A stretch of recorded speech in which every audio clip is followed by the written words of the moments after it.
सिमला मूळ जे सिमला आहे ते छान आहे, हम्म. पण बाकीचं मी बघितलं तर मला साधारणपणे थंड भांडूप वाटलं. अरे बापरे.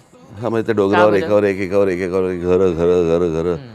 आणि ती म्हणजे त्यातली अधिकृत किती अनधिकृत किती काय कल्पना नाही. आहे छान, पण अजून आपल्याकडे ज्या प्रकारचं इन्फ्रास्ट्रक्चर ज्या प्रकारे व्हायला पाहिजे त्या प्रकारचं ते दिसत नाही. खरं तर आपल्या देशात खरं तर देशच फिरत राहिलो तर जगात जायची पण गरज लागणार नाही आपल्याला. कारण हा देश असा देश आहे की ज्या देशामध्ये बर्फ आहे, वाळवंट आहे, जंगल आहे, समुद्र आहे, सगळं आहे. म्हणजे ज्या गोष्टींसाठी आपण जगात दुसऱ्या देशांमध्ये जातो त्या सगळ्या गोष्टी एका देशात आहेत. पण तिथे ज्या प्रकारच्या आता आता होत आहेत, नाही अशातला काही भाग नाही आहे, पण ज्या फॅसिलिटीज किंवा ज्या काही सोयी तुम्हाला इतर देशांमध्ये मिळतात त्या आपल्याकडे अजून तेवढ्या अवेलेबल नाही आहेत. त्याच्यामुळे ह्या दोनच ठिकाणी आत्ता मी सध्या जाणार शिमला आहे. आणि